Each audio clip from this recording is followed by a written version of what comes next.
கர்மாங்கிறது ஒரு மாயாஜாலம் மாதிரி கிடையாது. அது ஒரு அறிவியல். அதுபடி நல்லவனாக இருந்தால் வாழ்க்கை நல்லாயிருக்கும். கேவலமானவனாக இருந்தால் வாழ்க்கை கேவலமாக இருக்கும்.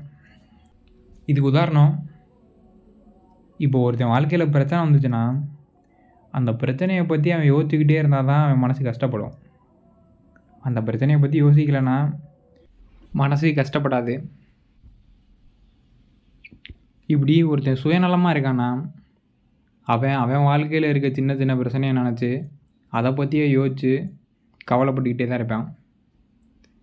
இதே அவன் சுயநலமாக இல்லாமல் எல்லாருமேலே அன்பு செலுத்துகிறவனாக இருந்திருந்தான், எல்லாரையும் பற்றி யோசிச்சிருப்பான். அவன் வாழ்க்கையில் இருக்க பிரச்சனையை பற்றி யோசிச்சிருக்கவே மாட்டான். அப்போ அது அவன் மனசை கஷ்டப்படுத்தாது.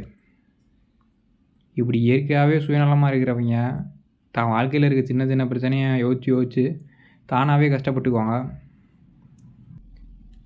அதுவும் சுயநலமாக இருக்கிறவன் எல்லாரை விடையும் பெரிய ஆளாக இருக்கணும் அப்படின்னு தான் நினைப்பான். அதனால தன்னை விட பணம், பதவி இந்த மாதிரி விஷயத்தில் அதிகமாக இருக்கவனை பற்றி தான் யோசிப்பான். அவனை விட நம்ம பெரிய ஆளாகணும் அப்படின்னு நினைப்பான்.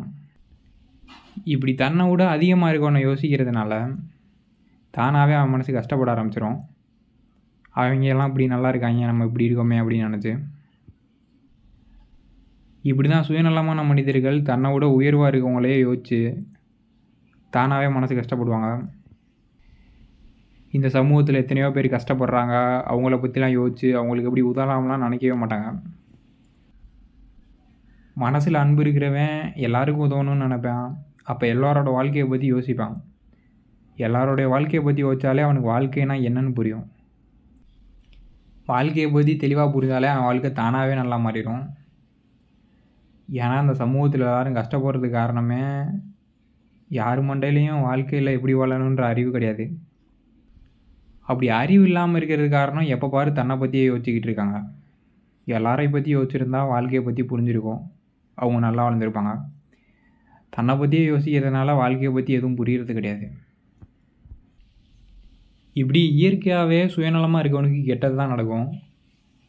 தானாகவே அவன் வாழ்க்கையில் இருக்க சின்ன சின்ன பிரச்சனையை நினச்சி கவலைப்படுவான். தன்னை விட உயர்வாக இருக்கவங்களை நினச்சி அவங்க எப்படி இருக்காங்க, நம்ம கீழே இருக்கோம் அப்படின்னு நினச்சி வருத்தப்படுவான். தன்னை பற்றி யோசிச்சுக்கிட்டு இருக்கனால வாழ்க்கைன்னா என்னன்னே புரியாது. மனசில் அன்பு இருக்கிறவனுக்கு தானாகவே அவன் வாழ்க்கையில் நல்லது நடக்கும். அன்பு இருக்கிறவன் தன்னை பற்றி யோசிக்க மாட்டான், எல்லாரையும் பற்றி யோசிப்பான். இதனால் தனக்கு இருக்க பிரச்சனை நினச்சி வருத்தப்பட மாட்டான். எல்லாரை பற்றி யோசிக்கும் போது தானாகவே வாழ்க்கை புரிஞ்சு அவனும் நல்லா வந்துடுவான். அடுத்து கோபம் வர்றதுக்கு காரணமே மனசில் அன்பு இல்லாதது தான். மனசில் அன்பு இல்லாதவங்களுக்கு அடுத்த ஆள் கஷ்டப்படுத்தினா தானாகவே கோபம் வரும். இப்படி கோபம் வர்றதுனால அவங்க மனசே தான் கஷ்டப்படும். அதோட கோபம் வர்றதோட சேர்த்து அறிவும் தெளிவாக வேலை செய்யாது. அப்போ அடுத்த ஆள் வெறுப்பேற்றும் போது எப்படி அதை சரி பண்ணுறதுன்னு தெரியாமல் எதையாவது திரும்ப பதிலுக்கு வெறுப்பேற்றி சண்டை பெருசாக தான் போகும்.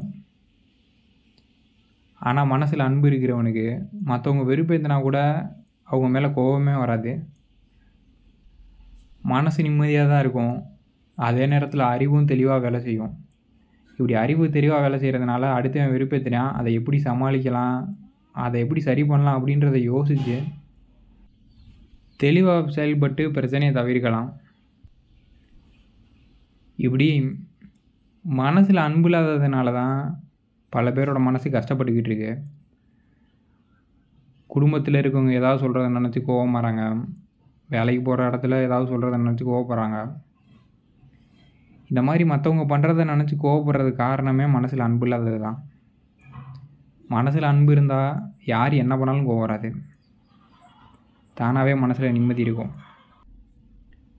இப்படி தான் இயற்கையாகவே அன்பு செலுத்துகிறவனுக்கு எல்லாமே நல்லது தான் நடக்கும். இதுதான் கர்மா.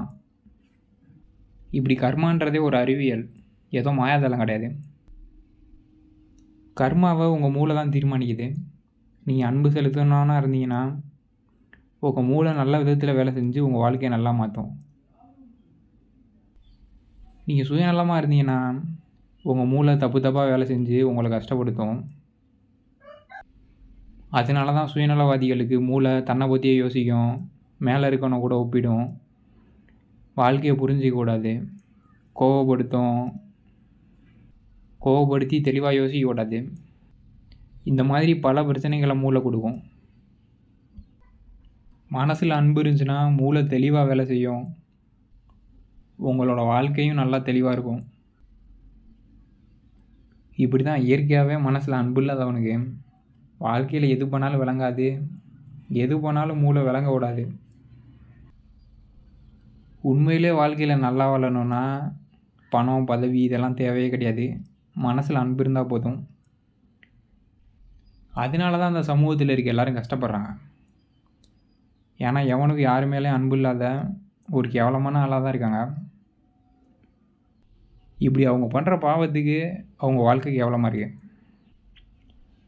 வாழ்க்கைக்கு அன்பு தான் தேவை, ஆனால் அதை வளர்த்துக்க மட்டும் யாரும் முயற்சி பண்ணுறதே கிடையாது. பணத்தை வளர்க்குறது, தேவையில்லாததை வளர்க்குறது, இந்த மாதிரி தேவையில்லாத விஷயத்தை தான் அடைய முயற்சி பண்ணுறாங்க. ஏன்னா அதெல்லாம் தான் முக்கியம், அது இருந்தால் தான் வாழ்க்கை நல்லா மாறிடும் நம்புகிறாங்க. அன்பு தான் முக்கியம் அப்படின்றதே அவங்களுக்கு புரியலை. ஆனால் மக்கள் அன்பு தான் முக்கியன்றதை புரிஞ்சிக்கும் போது அன்பை வளர்க்க முயற்சி பண்ணுவாங்க, கொஞ்சம் கொஞ்சமாக திருந்துவாங்க. அப்படி திருந்தினா தானாகவே அவங்க வாழ்க்கையும் இந்த சமூகமும் நல்லா மாறிடும். மனசில் அன்பை வளர்த்துட்டு உங்களை நீங்களே திருத்திக்கணும், சமூகத்தையும் திருத்தணும்னு நினைக்கிறவங்க கீழே இருக்க வாட்ஸ்அப் குரூப்பில் நீங்கள்